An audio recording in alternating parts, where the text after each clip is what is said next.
Se você conseguir consertar este carro, ele é seu. A frase ecoou pelo pátio da empresa como um trovão, seguida por gargalhadas cruéis. Reginaldo Meireles, empresário milionário, acabara de fazer uma aposta que considerava impossível com seu próprio faxineiro. O homem de uniforme azul e quase 60 anos estava ali, parado diante de um carro que havia derrotado os melhores mecânicos da cidade. Ninguém imaginava que aquele momento mudaria tudo para sempre. O que aconteceu a seguir, ninguém esperava. A empresa Meireles em Associados ocupava um prédio imponente no centro da cidade, com seus vidros espelhados, refletindo o sucesso de 3 décadas de negócios. Reginaldo Meireles, aos 52 anos, era conhecido não apenas por sua fortuna, mas também por sua paixão obsessiva por carros antigos.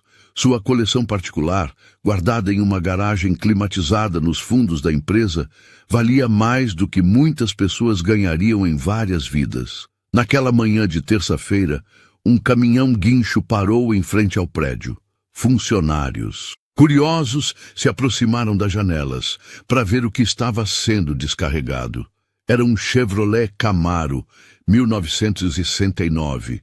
Cor laranja com listras pretas, que mesmo coberto de poeira ainda mostrava sinais da beleza que um dia possuiu. Reginaldo supervisionava pessoalmente o descarregamento, seus olhos brilhando com a satisfação de quem acabara de adquirir mais uma peça para sua coleção. "Cuidado com a tinta!" gritou ele para os funcionários do guincho. "Este carro vale mais do que o salário de vocês em 10 anos!" A frase foi dita com aquela arrogância natural que caracterizava o empresário, um homem que nunca precisou se preocupar com dinheiro e que via as pessoas ao seu redor como peças substituíveis em sua engrenagem de lucro. O Camaro foi cuidadosamente posicionado na garagem, ao lado de outros clássicos. Um Mustang 1967, um Corvette 1963 e um Dodge Charger 1970. Cada um deles funcionava perfeitamente, resultado de anos de manutenção meticulosa. Mas este novo exemplar seria diferente. Reginaldo sabia que havia problemas mecânicos, mas acreditava que sua equipe de mecânicos especializados resolveria tudo rapidamente. A primeira tentativa de dar partida no motor foi um fracasso completo. O som que saiu do capô não era o rugido poderoso de um V8, mas sim um gemido fraco e irregular. Reginaldo franzira o senho, mas não se preocupou. Afinal, tinha dinheiro suficiente para consertar qualquer problema. Nos dias seguintes, a garagem se transformou em um verdadeiro campo de batalha. Mecânicos especializados em carros antigos se revezavam, cada um tentando descobrir o que estava errado. O primeiro disse que era problema no sistema de ignição. Trocaram velas, cabos, distribuidor, nada. O segundo afirmou categoricamente que era o carburador. Desmontaram, limparam, ajustaram. O carro continuava morto. Uma semana se passou, depois 2. Reginaldo estava ficando impaciente. Havia gasto uma fortuna em peças e mão de obra especializada, mas o Camaro permanecia tão inerte quanto uma escultura. A cada novo diagnóstico, sua irritação crescia. "Incompetentes!" gritava ele. "Pago uma fortuna para vocês e não conseguem consertar um carro." Enquanto isso, nos corredores da empresa, João Silva continuava sua rotina diária. Às 6 da manhã, ele chegava pontualmente, vestia seu uniforme azul e começava a limpeza. Primeiro andar, segundo andar, banheiros, salas de reunião, depois o pátio, as áreas externas e, por fim, a garagem dos carros antigos. Era sempre o último lugar que ele limpava, e também o que mais gostava. João tinha 58 anos, cabelos grisalhos e um rosto marcado pelo tempo e pelo trabalho. Suas mãos, calejadas e fortes, seguravam a vassoura com a mesma precisão com que um artista segura o pincel. Ele trabalhava há 15 anos na empresa, desde que Reginaldo herdara o negócio do pai. 15 anos de "bom dia, seu João", educados, mas distantes. 15 anos sendo tratado como parte da mobília. Ninguém na empresa sabia muito sobre a vida de João. Ele chegava, trabalhava em silêncio e ia embora. Não participava das conversas. No refeitório, não se metia em fofocas. Era um homem discreto, quase invisível, que fazia seu trabalho com dedicação e nunca causava problemas. Para Reginaldo e a maioria dos funcionários, João era apenas mais um empregado, facilmente substituível. Mas quando João entrava na garagem para limpá-la, algo mudava em seu olhar. Seus olhos percorriam cada carro com uma atenção que ia além da simples limpeza. Ele observava detalhes que outros não notavam: a posição dos retrovisores, o desgaste dos pneus, pequenos sinais que contavam a história de cada veículo. E quando chegava perto do Camaro problemático, João parava por alguns segundos a mais, como se estivesse ouvindo algo que apenas ele podia perceber. Os mecânicos especializados continuaram chegando, cada um mais caro que o anterior, cada um mais confiante em suas teorias. É o sistema de combustível, disse um. Problemas na bomba de gasolina, afirmou o outro. Deficiência na compressão dos cilindros, diagnosticou o terceiro. As peças se acumulavam, as horas de trabalho eram cobradas, mas o resultado permanecia o mesmo. O Camaro não funcionava. Reginaldo estava furioso. Havia gastado mais dinheiro tentando consertar o carro do que havia pago por ele. Sua coleção perfeita estava sendo manchada por aquela máquina teimosa que se recusava a funcionar. Este carro vai me deixar louco, gritou ele durante uma reunião, batendo o punho na mesa. Já trouxe os melhores mecânicos da região e ninguém consegue fazer essa droga funcionar.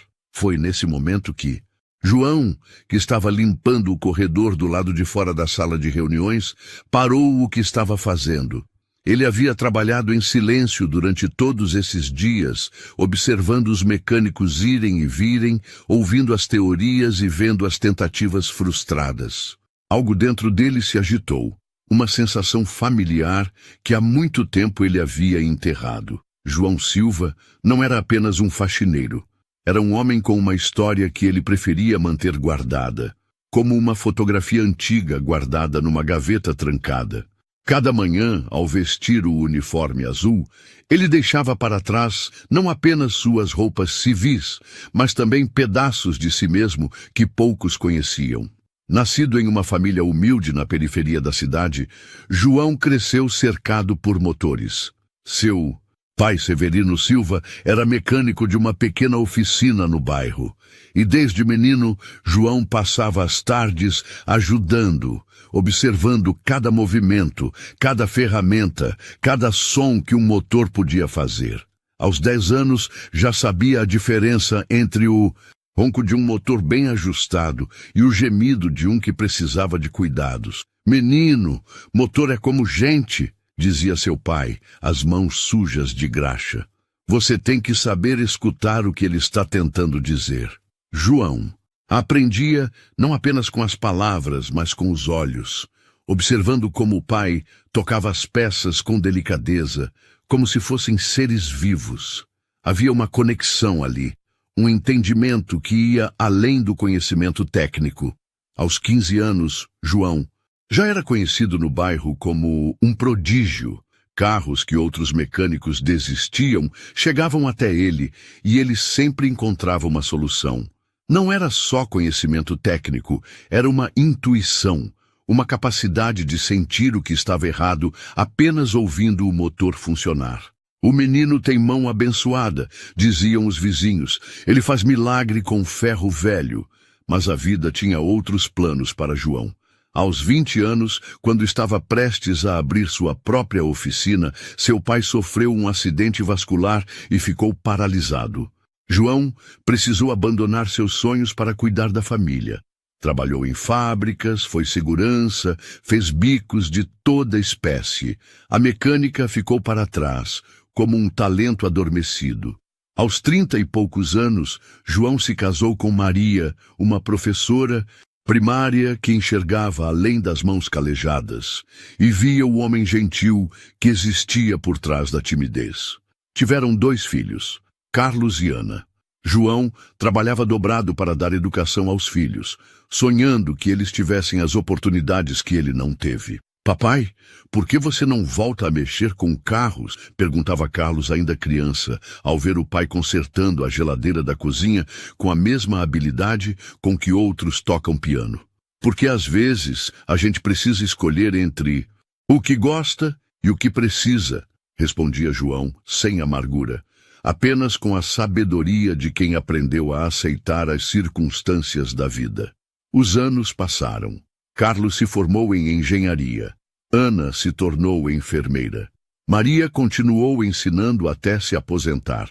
João continuou trabalhando, sempre trabalhando, em empregos que pagavam as contas, mas não alimentavam a alma. Quando chegou à empresa de Reginaldo Meireles, há 15 anos, ele já havia se acostumado com a invisibilidade. Na empresa, João se tornou uma figura familiar, mas despercebida. Chegava sempre 15 minutos antes do horário, deixava tudo impecável e ia embora sem fazer barulho. Era educado com todos, mas mantinha distância. Não por arrogância, mas por uma timidez natural de quem aprendeu que sua posição social não permitia familiaridades. Reginaldo Meireles mal notava sua existência. Para o empresário, João era apenas parte do cenário, como as plantas nos vasos ou os quadros nas paredes. Útil, mas invisível. Quando precisava se referir a ele, dizia, o faxineiro ou aquele ali. Nunca João ou seu João. Era uma desumanização sutil, mas constante. Os outros funcionários tratavam João com educação cordial, mas distante. Ele não participava das conversas no refeitório. Não era convidado para os shops após o expediente. Havia uma barreira invisível, mas real, que separava o pessoal da limpeza dos outros funcionários. João entendia isso e não se ressentia.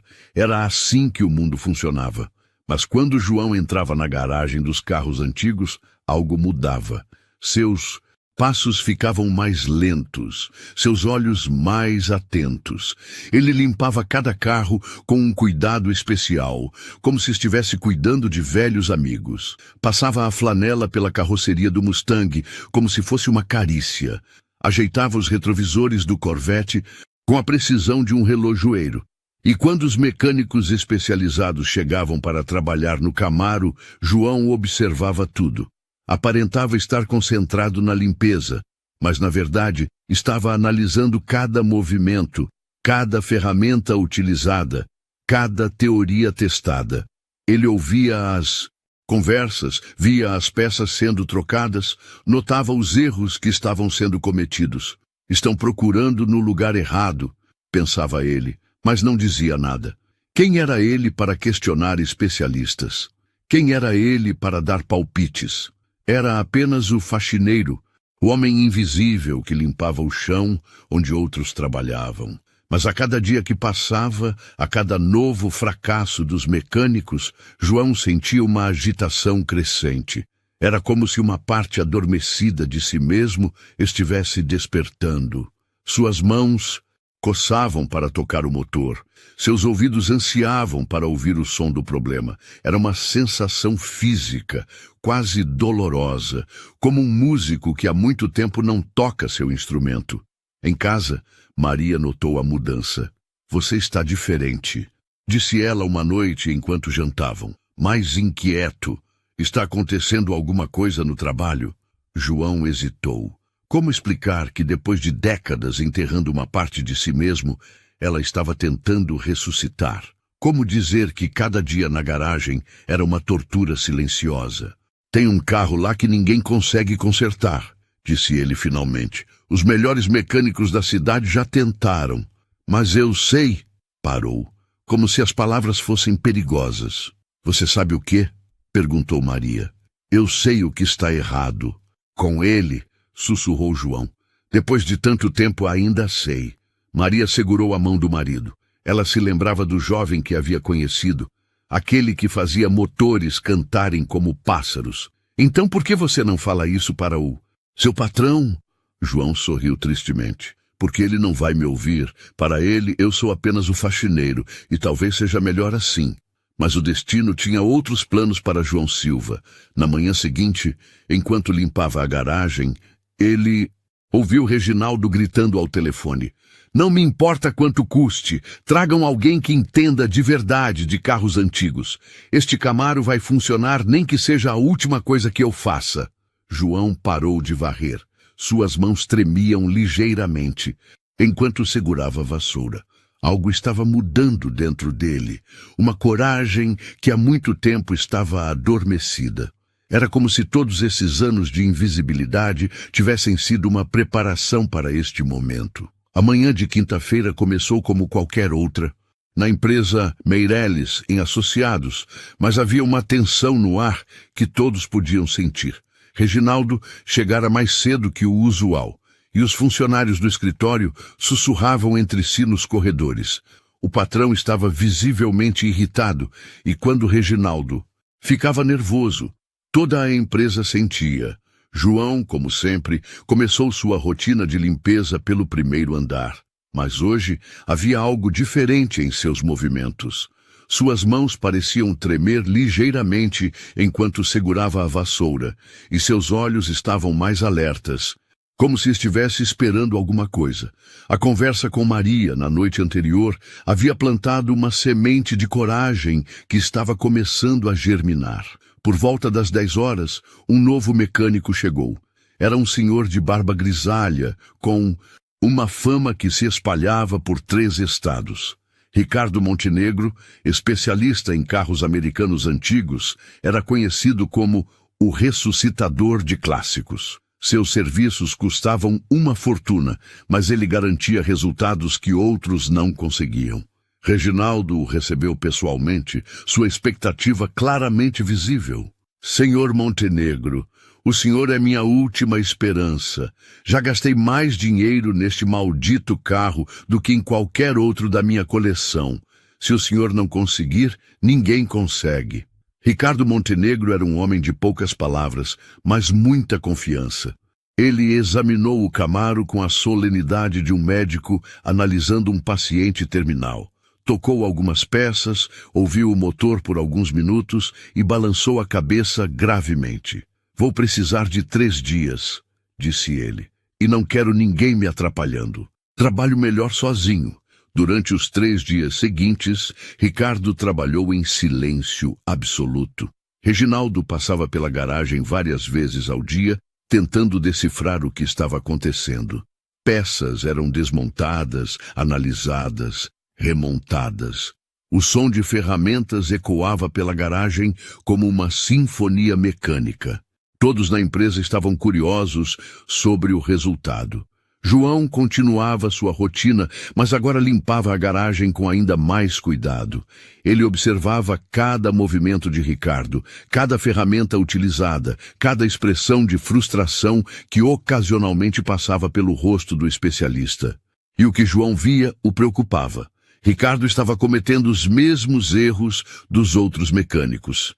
No final do 3º dia, Ricardo Montenegro reuniu coragem para dar seu veredito.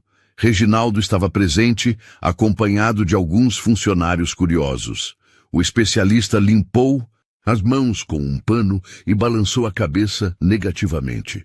"Senhor Meireles, lamento dizer, mas este carro tem problemas estruturais no motor que tornam o conserto inviável.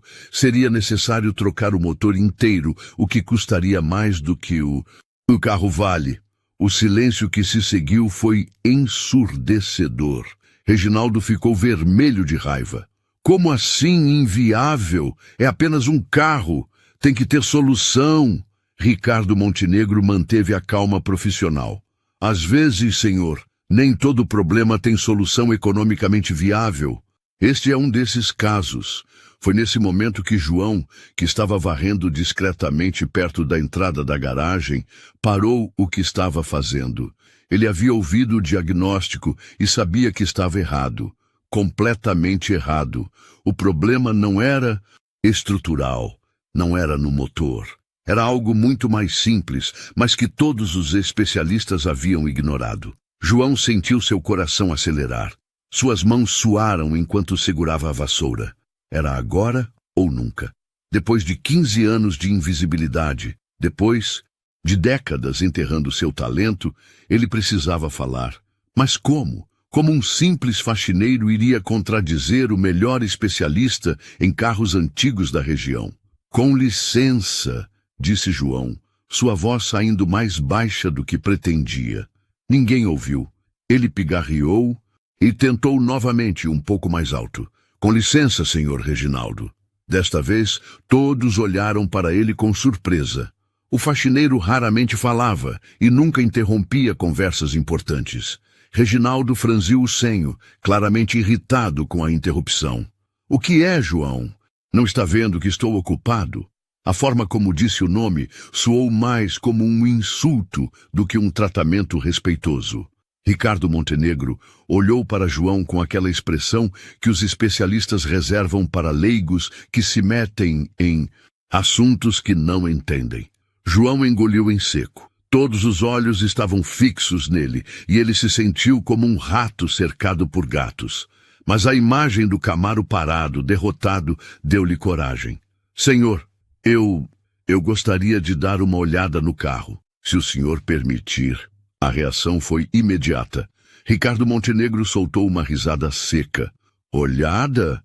Meu amigo, este carro foi examinado pelos melhores mecânicos da cidade. Não é questão de dar uma olhada. Alguns funcionários que haviam se aproximado para ouvir a conversa também sorriram discretamente. A situação parecia absurda. Reginaldo, no entanto, não achou graça. Estava furioso por ter perdido tanto dinheiro e tempo, e agora seu faxineiro estava sugerindo que sabia mais do que os especialistas. João, você está brincando comigo? Você é faxineiro. O que você entende de carros? A pergunta saiu carregada de desprezo e incredulidade.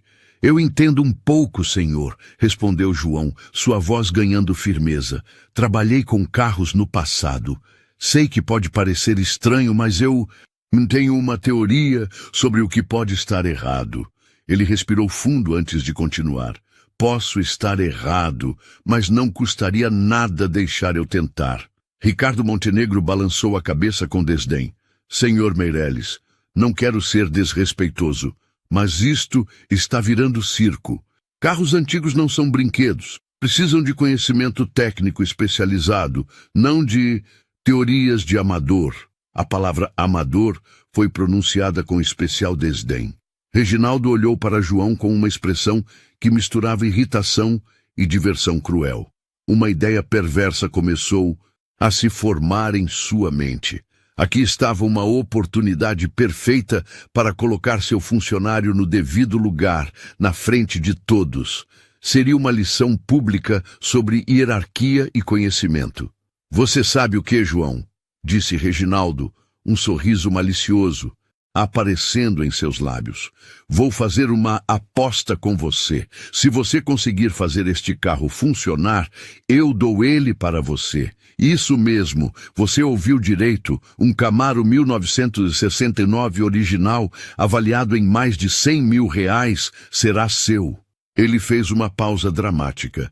Mas se você não conseguir, você paga do seu próprio bolso metade do que já gastei com os mecânicos. O silêncio que se seguiu foi mortal.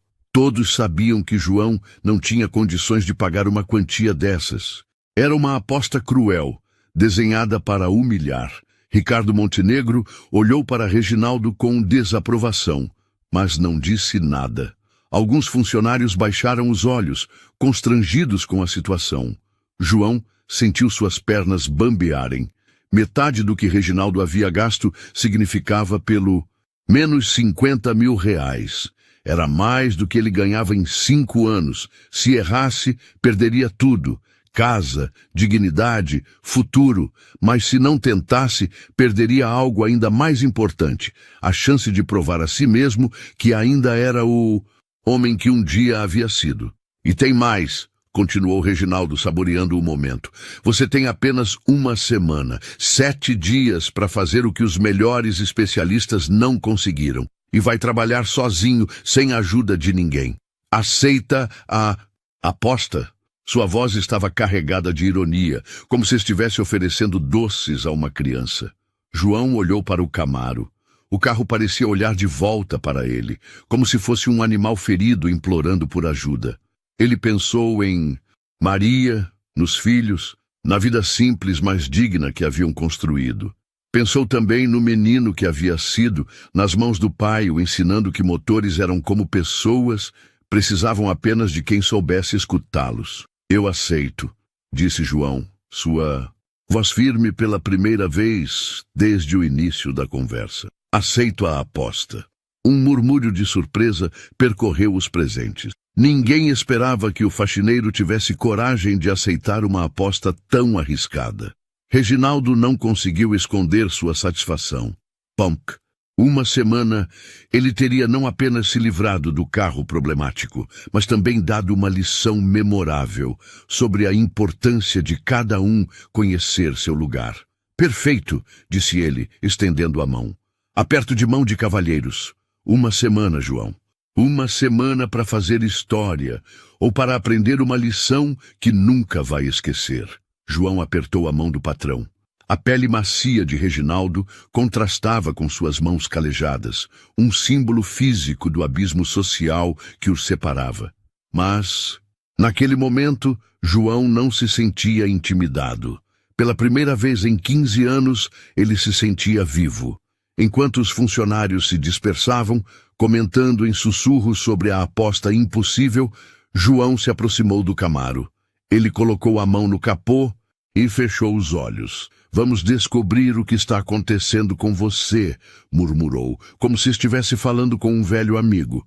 Você e eu temos uma semana para mudar nossas vidas. O desafio estava lançado. Em 7 dias, João Silva provaria se ainda era o homem que sabia fazer motores cantarem, ou perderia tudo tentando. A notícia da aposta se espalhou pela empresa como fogo em palha seca. No refeitório, nos corredores, no estacionamento, só se falava de uma coisa: o faxineiro que havia aceito um desafio impossível. As opiniões se dividiam entre quem achava João corajoso e quem o considerava completamente louco. O homem perdeu o juízo, comentava Sandra, da contabilidade, enquanto tomava café. Apostar tudo contra o patrão? Isso não vai dar certo. Outros funcionários balançavam a cabeça em concordância, mas alguns, especialmente os mais humildes, sentiam uma ponta de esperança.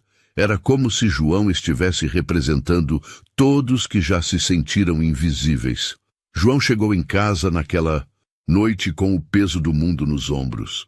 Maria o esperava na cozinha, como sempre fazia há mais de 20 anos. Ela percebeu imediatamente que algo estava diferente. O que aconteceu? Perguntou servindo o jantar. João contou tudo. A aposta, o prazo, as consequências de uma possível derrota. Maria ficou em silêncio por um longo momento. Depois, segurou as mãos do marido. Você tem certeza de que consegue? Perguntou ela, sem julgamento na voz. João hesitou. Tenho a sensação de que sei qual é o problema. Mas são muitos anos parado, Maria. E se eu estiver enganado? E se perdermos tudo? João Silva, disse Maria, olhando direto nos olhos dele. Eu me casei com um homem que fazia milagres com motores. Esse homem não morreu, apenas estava dormindo. Talvez seja a hora de ele acordar. As palavras dela foram como um bálsamo para a alma atormentada de João. Pela primeira vez desde a aposta, ele se sentiu realmente confiante. Na manhã seguinte, João chegou mais cedo que o usual. A empresa estava vazia, apenas os guardas noturnos terminando seu turno. Ele foi direto para a garagem, onde o Camaro o esperava como um enigma silencioso. João caminhou ao redor do carro, observando cada detalhe que havia notado durante essas semanas de limpeza. Bom dia, velho amigo, sussurrou ele, tocando levemente o capô. Vamos descobrir o que está te incomodando. João abriu o capô e pela primeira vez em décadas se reencontrou com seu elemento natural. O motor V8 estava diante dele, complexo e poderoso, mas também familiar como uma canção da juventude. Ele não tocou em nada no primeiro dia. Apenas observou, escutou, sentiu. Foi como um médico examinando um paciente. procurando sinais que outros haviam perdido. João notou coisas que os especialistas não viram: pequenos vazamentos, conexões frouxas, sinais de que alguém havia mexido em lugares errados. Vocês estavam procurando um dragão onde só havia um gato, murmurou ele, lembrando-se de uma frase que seu pai costumava dizer. Os mecânicos especializados haviam assumido que o problema era complexo, mas João suspeitava que era exatamente o oposto. Durante a hora do almoço, quando a garagem ficava vazia, João começou sua investigação de verdade. Suas mãos, calejadas pelo trabalho de faxineiro, redescobriram a delicadeza necessária para mexer em motores antigos. Era como andar de bicicleta. O corpo lembrava mesmo depois de tanto tempo parado. João começou pelo sistema elétrico, algo que muitos mecânicos deixavam por último. Ele sabia que carros antigos tinham peculiaridades que os modernos especialistas às vezes ignoravam. Com uma lanterna pequena que trouxe de casa, ele examinou cada fio, cada conexão, procurando sinais de corrosão ou mau contato. Foi então que encontrou o primeiro indício. Um fio terra, quase imperceptível, estava mal conectado. Não era algo que causaria falha total, mas poderia interferir no funcionamento geral. João sorriu pela primeira vez desde a aposta. Primeiro sintoma encontrado, disse para si mesmo. Mas ele sabia que não era só isso. O problema era maior, mais sutil. João continuou investigando, usando não apenas os olhos, mas também o ouvido e até mesmo o olfato. Motores antigos tinham cheiros característicos, e algo não estava certo no aroma que vinha do Camaro. No Bruce. Segundo dia, João chegou ainda mais cedo. Trouxe algumas ferramentas básicas de casa, relíquias de sua época de mecânico que Maria havia guardado no sótão. Ver aquelas ferramentas novamente foi emocionante. Cada uma tinha uma história, uma lembrança do tempo em que suas mãos criavam magia com metal e óleo. Foi quando Reginaldo apareceu na garagem, claramente curioso sobre o progresso. Então, João, descobriu qual é o milagre que vai fazer meu carro funcionar? A ironia na voz era evidente, mas João não se deixou abalar. Ainda investigando, senhor. Problemas complexos exigem análise cuidadosa. Reginaldo riu. Complexos? João, os melhores mecânicos da cidade disseram que o problema é estrutural. Você realmente acha que vai encontrar algo que eles não viram? João continuou trabalhando enquanto respondia. Às vezes, senhor, a experiência pode ser uma armadilha. Quando você espera encontrar algo complicado, pode acabar ignorando algo simples. A resposta irritou Reginaldo. Você está querendo dizer que Ricardo Montenegro, um especialista reconhecido, internacionalmente errou? João parou o que estava fazendo e olhou para o patrão. Estou dizendo que todo mundo pode errar, senhor, inclusive eu, mas até descobrir isso, vou continuar tentando. Nos dias seguintes, João desenvolveu uma rotina. Chegava cedo, fazia sua análise do carro, depois cumpria suas obrigações de faxineiro. Durante os intervalos, voltava ao Camaro. Era uma dança delicada entre suas duas identidades, o faxineiro invisível e o mecânico adormecido que estava despertando. Foi no terceiro dia que João fez a descoberta crucial. Ele estava examinando o sistema de combustível quando notou algo estranho. O carburador havia sido mexido recentemente. Ele podia ver pelos riscos nas porcas, mas a regulagem estava completamente errada. Não era apenas errada, era propositalmente errada. João sentiu um frio na barriga. Alguém havia sabotado o carro. Não era incompetência dos mecânicos, era sabotagem deliberada. Mas quem faria isso? E por quê? Ele olhou ao redor da garagem vazia, sentindo-se observado mesmo estando sozinho. A descoberta mudou tudo. Não era apenas uma questão de consertar um carro problemático, mas de desvendar um mistério. João começou a prestar atenção em detalhes que antes ignorava. Quem tinha acesso à garagem? Quem se beneficiaria com o fracasso do conserto? Enquanto isso, Os boatos sobre a aposta chegaram aos ouvidos de pessoas fora da empresa. Antigos conhecidos de João, que sabiam de seu passado como mecânico prodígio, começaram a procurá-lo. João, ouvi dizer que você voltou a mexer com carros, disse seu Antônio, antigo vizinho. Sempre soube que esse talento ia voltar um dia.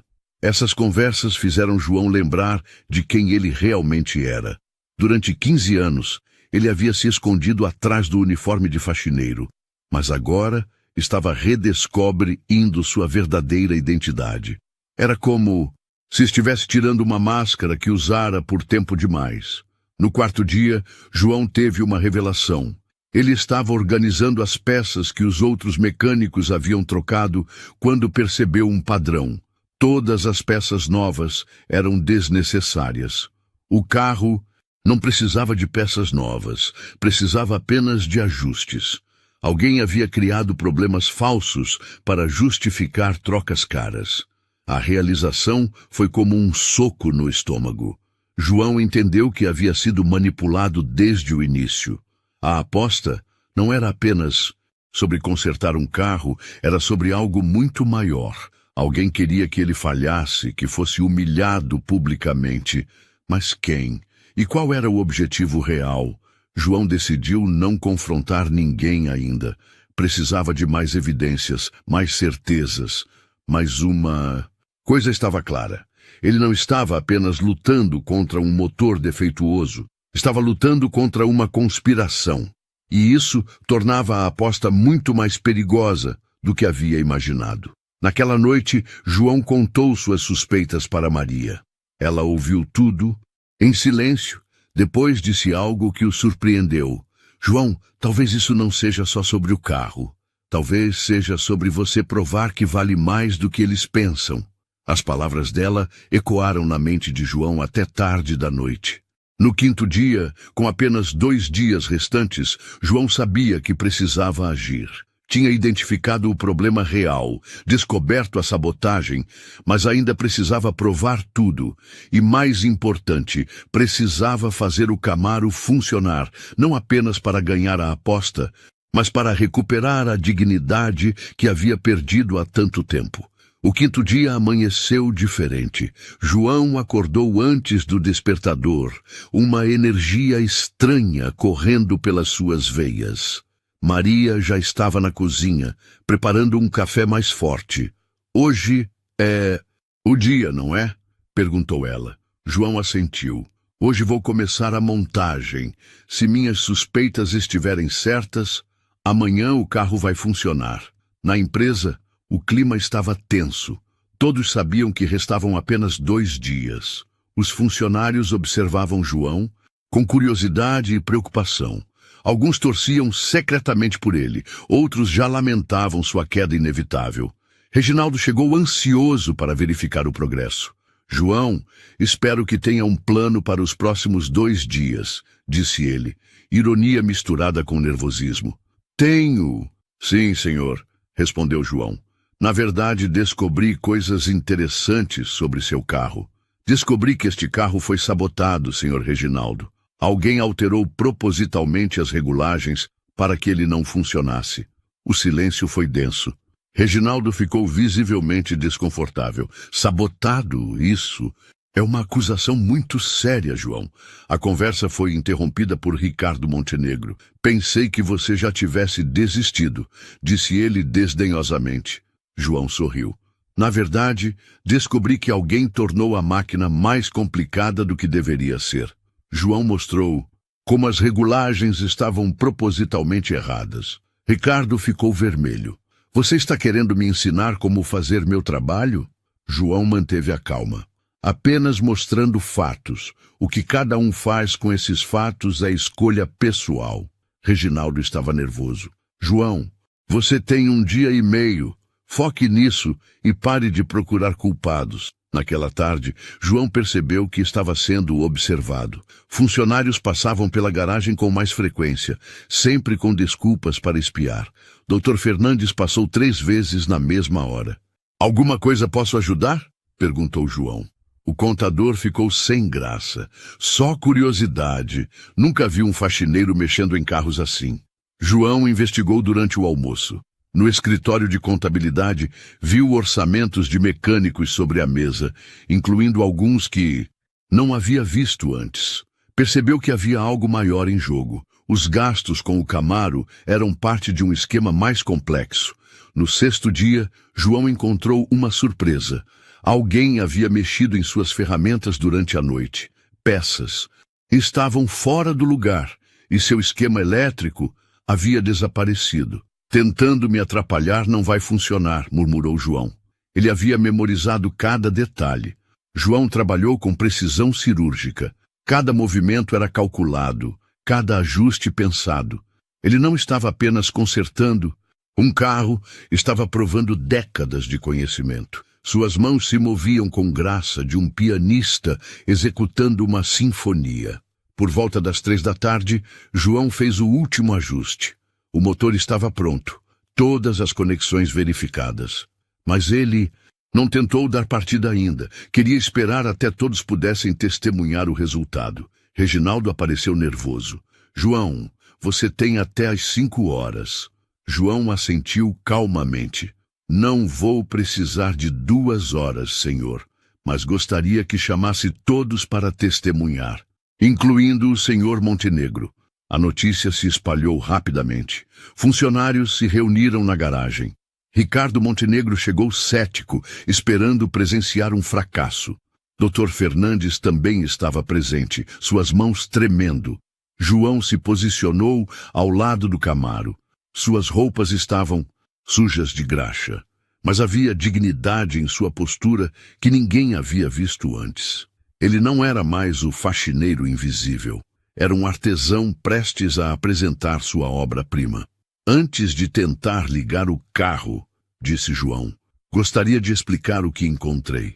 Este carro não tinha problemas estruturais, tinha problemas propositalmente criados. Alguém sabotou este veículo para que parecesse impossível de consertar.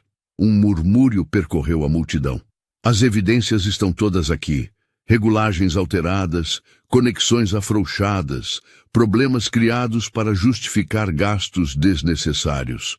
Alguém estava ganhando muito dinheiro com este carro impossível. Ricardo Montenegro estava desconfortável.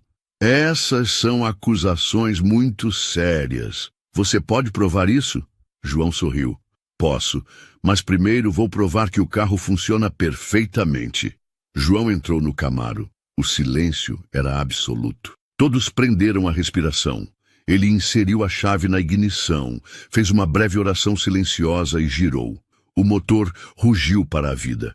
O som do motor V8 do Camaro ecoou pela garagem como um trovão poderoso e harmonioso.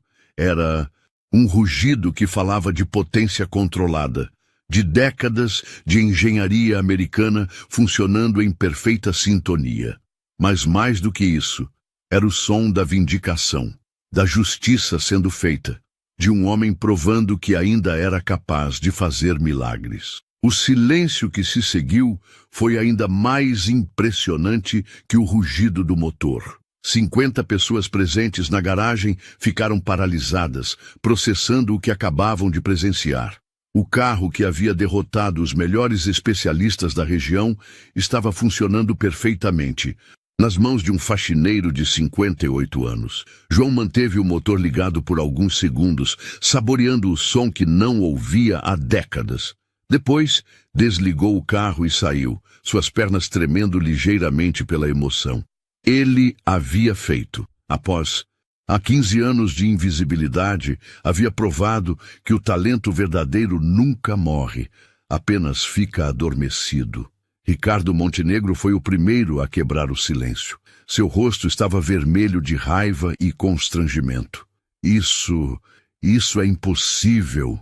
Eu examinei este carro pessoalmente. Havia problemas estruturais. Sua voz saiu mais alta que pretendia, revelando o desespero de quem via sua reputação desmoronando. João se aproximou dele calmamente. Senhor Montenegro, o senhor examinou um carro sabotado, e quando o senhor consertou, na verdade piorou. alguns problemas e criou outros. João apontou para o motor. Quer que eu mostre exatamente o que o senhor fez de errado? A oferta foi como um tapa na cara do especialista.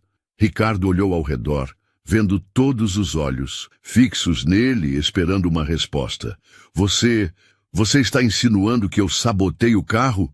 João balançou a cabeça. Não estou insinuando nada. Estou afirmando. O senhor foi pago para sabotar este carro e declarar que era impossível de consertar. Reginaldo tentou intervir, mas sua voz saiu trêmula. João, cuidado com o que você está dizendo. Pode estar cometendo difamação. Mas todos perceberam que havia algo errado no tom do patrão. Ele não estava defendendo seu especialista de confiança. Estava tentando encerrar a conversa. João se virou para Reginaldo. Senhor, posso mostrar as evidências para todo mundo ou prefere conversar sobre isso em particular? A pergunta continha uma ameaça velada. João sabia mais do que estava revelando. E Reginaldo percebeu isso. Foi então que Dr.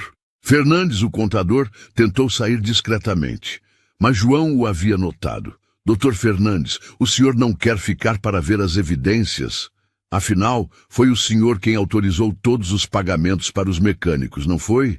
O contador parou como se tivesse levado um choque.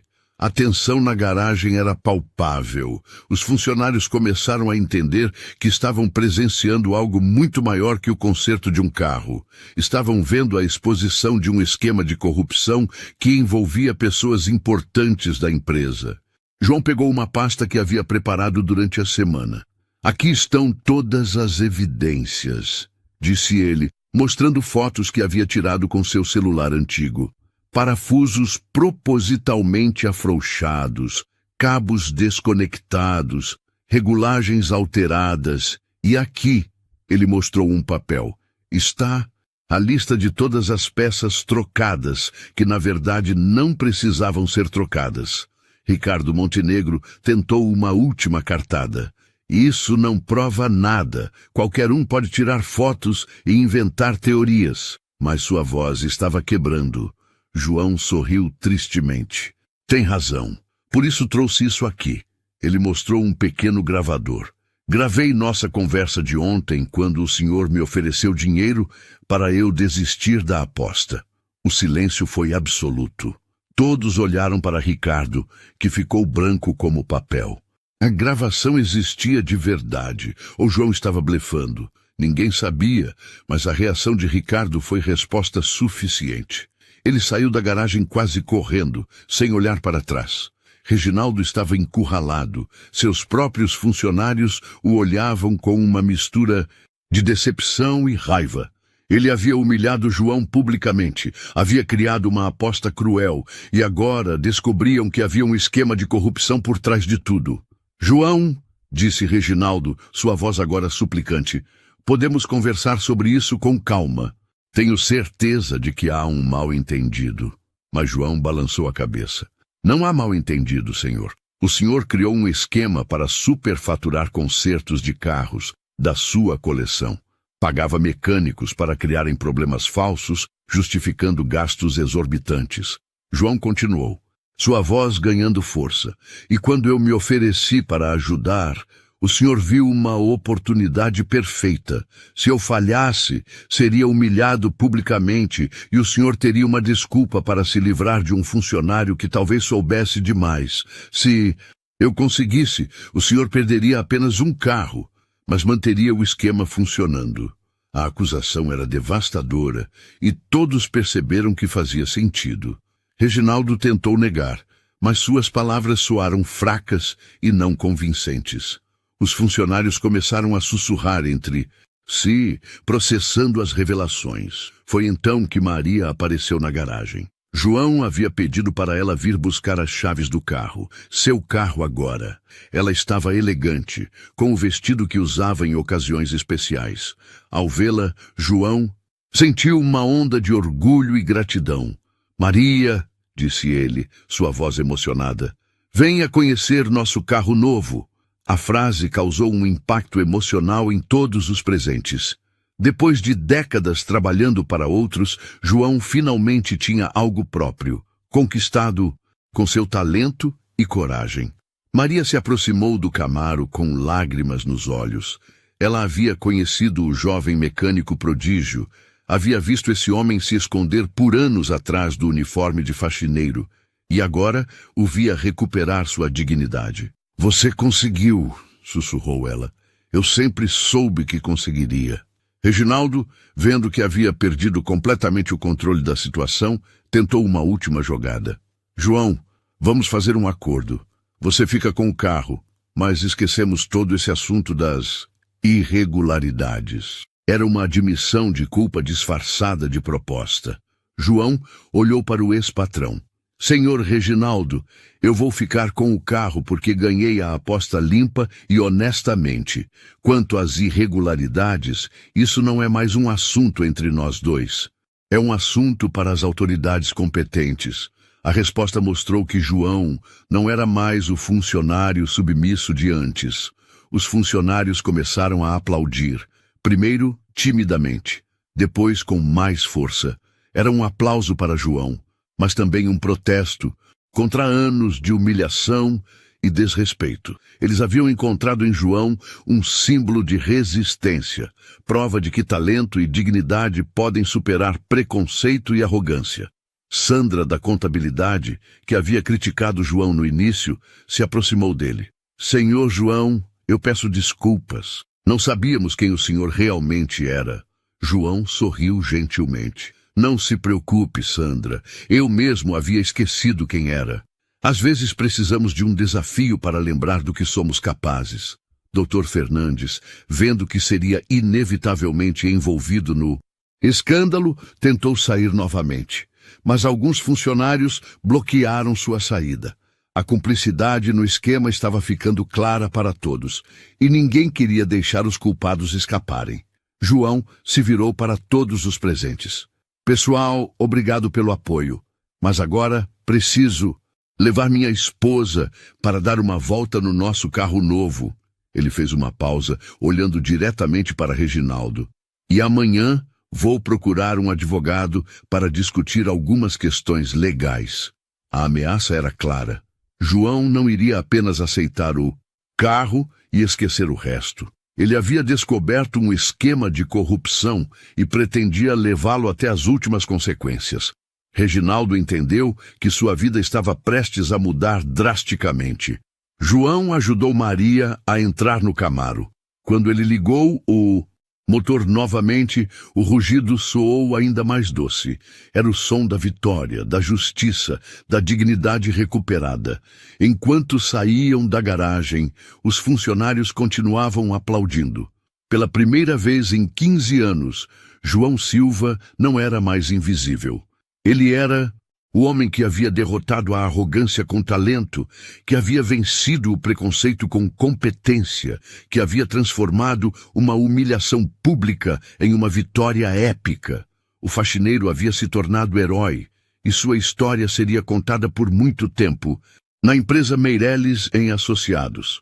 3 meses depois daquele dia que mudou tudo, a história de João Silva havia se espalhado muito além dos muros da empresa Meirelles em Associados. O vídeo que um funcionário gravou com o celular, mostrando o momento em que o Camaro rugiu para a vida, viralizou nas redes sociais. Milhões de pessoas assistiram ao faxineiro de 58 anos, humilhando o patrão arrogante e provando que talento não tem prazo de validade. Mas a verdadeira transformação aconteceu nos dias seguintes àquela vitória épica. João não apenas ganhou um carro, ele recuperou sua identidade, sua dignidade e, mais importante, sua autoestima. O homem que por 15 anos havia caminhado pelos corredores da empresa como uma sombra agora, caminhava de cabeça erguida. Na manhã seguinte à aposta, João chegou na empresa dirigindo o Camaro. O som do motor V8 ecoava pelo estacionamento como um hino de vitória. Funcionários saíam dos prédios para ver o carro funcionando perfeitamente e muitos cumprimentavam João com um respeito que ele nunca havia recebido antes. Reginaldo Meirelles não apareceu naquele dia, nem no seguinte. Na verdade, ele havia saído da cidade às pressas, tentando escapar das consequências de suas ações. Dr. Fernandes, O contador havia sido preso na mesma noite, depois que uma investigação policial encontrou evidências do esquema de superfaturamento. O castelo de cartas havia desmoronado completamente. João decidiu não voltar ao trabalho imediatamente. Ele precisava de tempo para processar tudo o que havia acontecido. Passou os primeiros dias levando Maria para passeios no Camaro, visitando lugares que nunca haviam conhecido por falta de dinheiro ou tempo. Era como se estivessem redescobrindo não apenas o mundo, mas também um ao outro. "Você está diferente", disse Maria durante um dos passeios, o vento bagunçando seus cabelos grisalhos. Mais confiante, como se tivesse reencontrado uma parte de si mesmo que estava perdida. João sorriu, suas mãos firmes no volante, porque foi exatamente isso que aconteceu. Eu havia esquecido quem era antes de virar apenas o faxineiro. A notícia do escândalo se espalhou rapidamente pelo meio empresarial da cidade. Reginaldo Meireles, que por anos havia sido respeitado como empresário bem-sucedido, agora era visto como símbolo de arrogância e corrupção. Sua empresa enfrentava uma crise de credibilidade que ameaçava sua sobrevivência. Foi então que algo inesperado aconteceu. Os próprios funcionários da empresa se organizaram e procuraram João. Sandra, da contabilidade, que havia assumido temporariamente a gestão financeira, foi escolhida como porta-voz do grupo. "Senhor João", disse ela visivelmente emocionada, "nós gostaríamos de fazer uma proposta.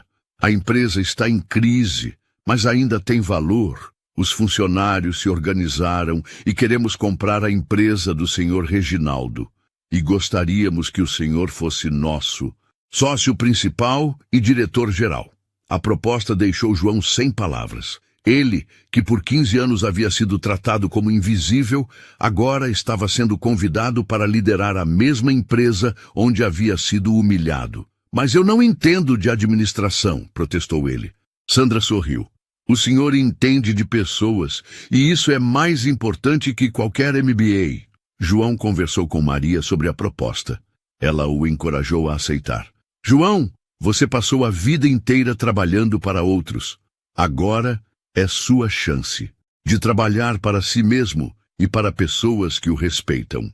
A sabedoria de Maria, como sempre, mostrou o caminho. A transformação da empresa foi gradual, mas profunda. João implementou uma política de respeito mútuo, onde todos os funcionários, independente da função, eram tratados com dignidade. Não havia mais diferença entre pessoal da limpeza e pessoal do escritório. Todos eram simplesmente funcionários. Ele também criou um programa de capacitação onde funcionários podiam aprender novas habilidades. "Todo mundo tem talentos escondidos", dizia João. "Só precisamos dar oportunidade para eles aparecerem." Vários funcionários descobriram habilidades que nem sabiam que possuíam. A garagem de carros antigos foi transformada em um centro de restauração profissional. João contratou jovens mecânicos e os ensinou não apenas técnicas, mas também a paixão pelo trabalho bem feito. "Motor é como gente", repetia a frase de seu pai. "Você tem que saber escutar o que ele está tentando dizer." Ricardo Montenegro tentou processar João por difamação, mas as evidências contra ele eram esmagadoras. Outros clientes começaram a aparecer com denúncias similares. O especialista, que havia construído uma carreira baseada em fraudes, viu sua reputação completamente destruída. 6 meses depois da aposta, a empresa, agora rebatizada de Silva em Associados, estava prosperando como nunca. A história de João havia atraído clientes que buscavam uma empresa com valores sólidos. "Prefiro trabalhar com gente honesta", dizia Dona Carmen, uma cliente que havia deixado sua antiga contabilidade para trabalhar com João. Mas a maior transformação aconteceu na vida pessoal de João. Seus filhos, Carlos e Ana, que sempre haviam sido orgulhosos do pai, agora o viam com uma admiração ainda maior. "Papai, você virou herói", disse Ana durante um almoço de domingo. "Sempre fui herói para vocês. respondeu João. A diferença é que agora eu também me sinto um. João decidiu usar sua nova posição para ajudar outros trabalhadores invisíveis. Criou um fundo para dar bolsas de estudo para filhos de funcionários da limpeza. Organizou cursos profissionalizantes gratuitos. Sua empresa se tornou modelo de responsabilidade social. A história chegou aos jornais locais, depois nacionais. João foi convidado para dar palestras sobre superação e valorização do trabalhador. O talento não tem idade, cor ou classe social, dizia ele nas palestras. Tem apenas que ter oportunidade para aparecer. Um ano depois da aposta, João estava em seu escritório. Sim, ele tinha um escritório agora, com vista para a garagem onde tudo começou, quando recebeu uma visita inesperada. Era um jovem de cerca de 20 anos, tímido e nervoso. Senhor João, meu nome é Pedro. Eu trabalho como office boy numa empresa aqui perto, mas meu sonho é mexer com carros. Vi sua história na internet e... Será que o senhor poderia me dar uma chance? João sorriu, lembrando-se de si mesmo na juventude. Claro, Pedro, mas me diga uma coisa. Você tem certeza de que é isso que quer? Porque talento sem dedicação não leva a lugar nenhum. O jovem assentiu energicamente. Tenho certeza, senhor. Desde criança eu desmonto e monto tudo que encontro pela frente. João contratou Pedro como aprendiz. 6 meses depois, o jovem já estava restaurando carros com a habilidade de um veterano. Você tem dom, disse João para ele. Agora só precisa de experiência. Era o ciclo se repetindo, um mestre passando conhecimento para um discípulo. Durante uma das restaurações, Pedro encontrou um problema complexo num motor antigo. Ele tentou resolver sozinho, mas não conseguiu. Procurou João, que analisou a situação e sorriu. Vou te ensinar um segredo que meu pai me ensinou. Quando você não conseguir entender o que um motor está dizendo, pare de pensar e comece a sentir. João colocou a mão no motor e fechou os olhos.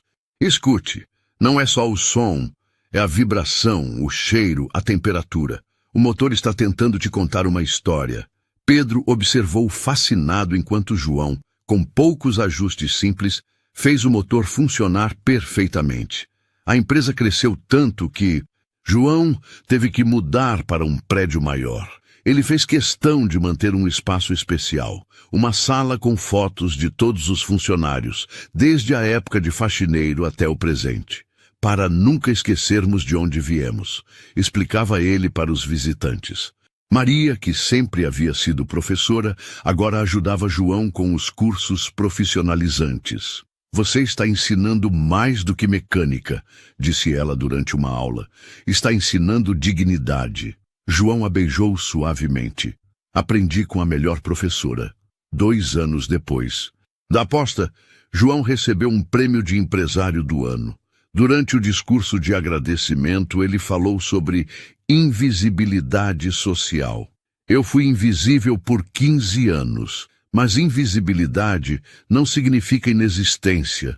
Significa apenas que alguém escolheu não enxergar. Hoje, eu escolho enxergar todos. O Camaro, que havia sido o catalisador de toda essa transformação, continuava funcionando perfeitamente.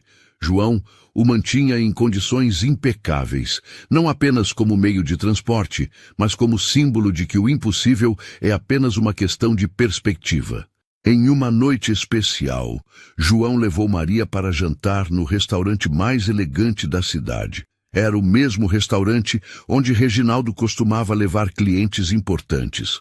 Lembra quando você disse que eu tinha que aceitar meu lugar? Perguntou João. Maria sorriu. Eu disse que você tinha que aceitar seu lugar. Não disse qual era esse lugar. Eles brindaram com champanhe, enquanto o Camaro brilhava no estacionamento, reflexo das luzes da cidade. João olhou para o carro e sussurrou. Obrigado, velho amigo. Você não apenas funcionou, você me devolveu a vida. A história de João Silva se tornou lenda na cidade. Pais contavam para filhos sobre o faxineiro que virou empresário. Professores usavam sua história como exemplo de que educação e oportunidade podem transformar vidas. Trabalhadores humildes olhavam para João e viam prova de que dignidade não é privilégio de classe social. Reginaldo Meireles nunca mais foi visto na cidade. Dizem que se mudou para outro estado, onde ninguém conhecia sua história. Ricardo Montenegro teve que fechar sua oficina e trabalhar como mecânico empregado, experimentando na pele a humildade que sempre desprezou nos outros. Mas a verdadeira vitória de João não estava nos bens materiais ou no reconhecimento público. Estava no olhar de respeito que via nos olhos das pessoas, na dignidade recuperada, na certeza de que havia encontrado seu verdadeiro lugar no mundo. Na parede de seu escritório, João mantinha uma foto da aposta, tirada no momento exato em que o Camaro rugiu para a vida. Embaixo da foto, uma frase simples: o talento não envelhece, apenas espera a oportunidade certa para brilhar. E assim, a história do faxineiro que se tornou empresário, do homem invisível que se tornou inspiração, do motor silencioso que voltou a cantar, provou que às vezes uma única aposta pode mudar não apenas uma vida, mas tocar o coração de milhares de pessoas que acreditam que todo mundo merece uma segunda chance de mostrar do que é capaz. João Silva havia provado que não importa quantos anos você tenha, qual seja sua profissão atual ou como outros te enxergam. O que importa é nunca desistir de quem você realmente é por dentro, porque talento verdadeiro, como amor verdadeiro, nunca morre. Apenas fica esperando o momento certo para despertar e mostrar ao mundo que milagres ainda acontecem quando coragem encontra oportunidade. Quantas pessoas incríveis você conhece que só precisam de uma chance para brilhar? Talvez você mesmo esteja esperando por essa oportunidade. Se essa história te emocionou, se te lembrou que o talento não morre, apenas espera o momento certo para despertar. Então deixe seu like, se inscreva no canal e compartilhe com alguém que também merece ser visto. E escreve aqui nos comentários: eu acredito em segundas chances. Isso ajuda o YouTube a levar essa mensagem para mais gente invisível por aí.